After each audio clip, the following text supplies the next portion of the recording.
As we hear this gospel today, we should recall that Jesus is not a man with any official status with the established religious hierarchy of his day. Rather, he's considered an itinerant preacher, and he has a reputation, obviously, as a healer.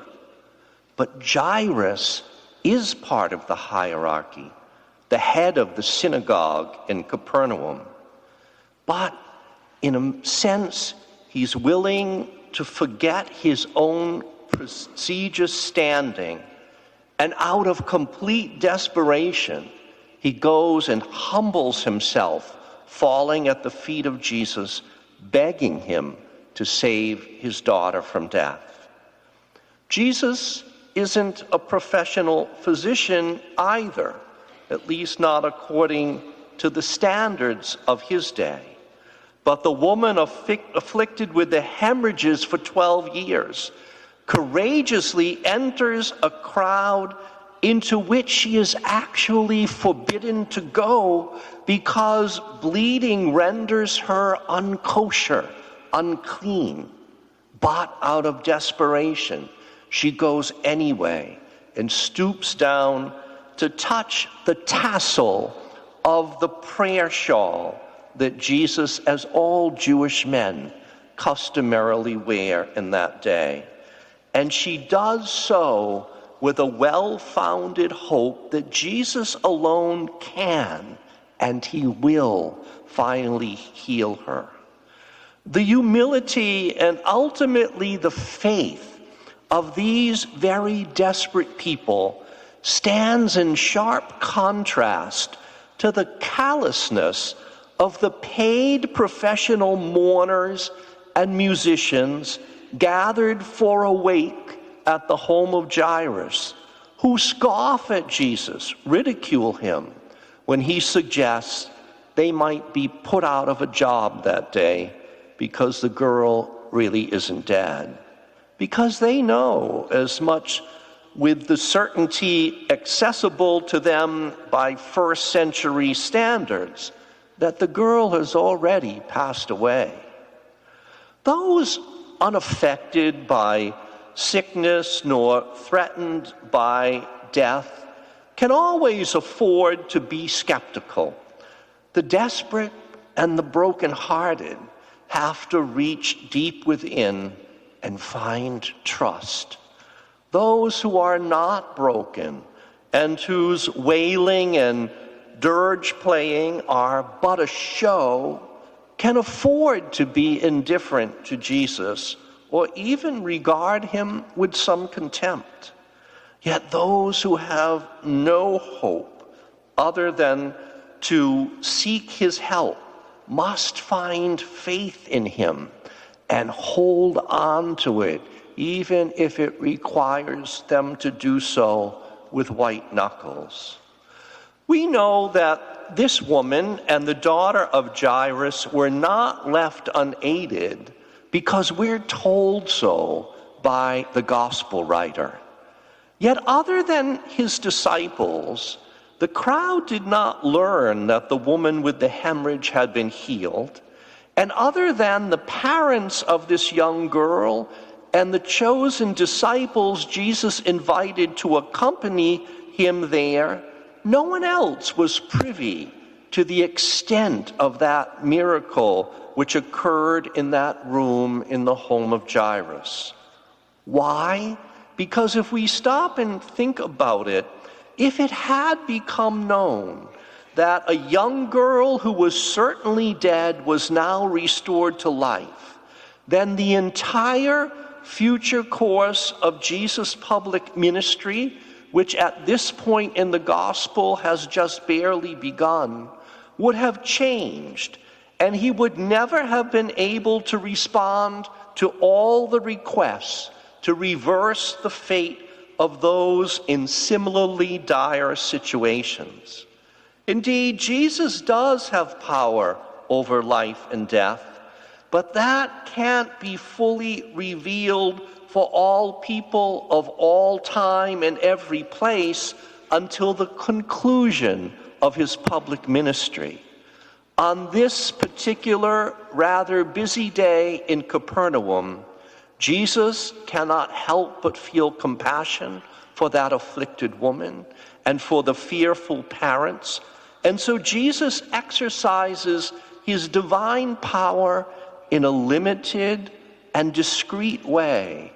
Indeed, in a sense, providing a preview of the salvation he will fully accomplish for all humanity at Jerusalem through his crucifixion and his resurrection. The woman healed of her hemorrhage was restored to her place in the community once again. But she no longer walks on the earth today, and we are left to assume that the daughter of Jairus grew up and married and probably had children of her own. And so maybe those descended from her still exist somewhere in our world today, but she does not. The afflicted woman and the dying girl were indeed restored to life here in this world, as would also Lazarus be revived and restored. But each of these miracles, amazing as they may be, occurred within time and for time only.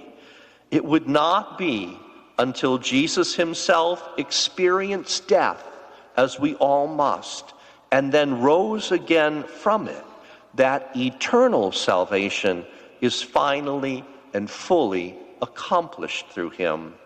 And while we as mere mortals must still all die eventually, yet for those who put their faith in Jesus, he has reduced death to a mere portal between this world and the next, one through which we must all still pass. Yet on the other side, there is hope of endless life, light, and peace for those who recognize and believe in Jesus as Lord and Redeemer. In spite of what Jesus did in Capernaum and what he accomplished at Jerusalem, we well know that there are those who still scoff at him, those who doubt him, and most especially those who ridicule his claim to be who he said he is, the divine Son of God with power even over death. The scoffers in our world still tend to be those who at the present moment are unaffected by any recent experience of the loss of a loved one, or who are not feeling any imminent threat of dire illness or death themselves. Yet in truth, we are all no different than Jairus, in that those whom we love, no matter their age, are all vulnerable to death, has been sadly seen once again here in Mashpee this past week. And we ourselves are not immune from death either, nor are we or our loved ones dissimilar to the woman afflicted with the hemorrhage, in that we as human beings are indeed subject to conditions for which physicians presently have absolutely no cure.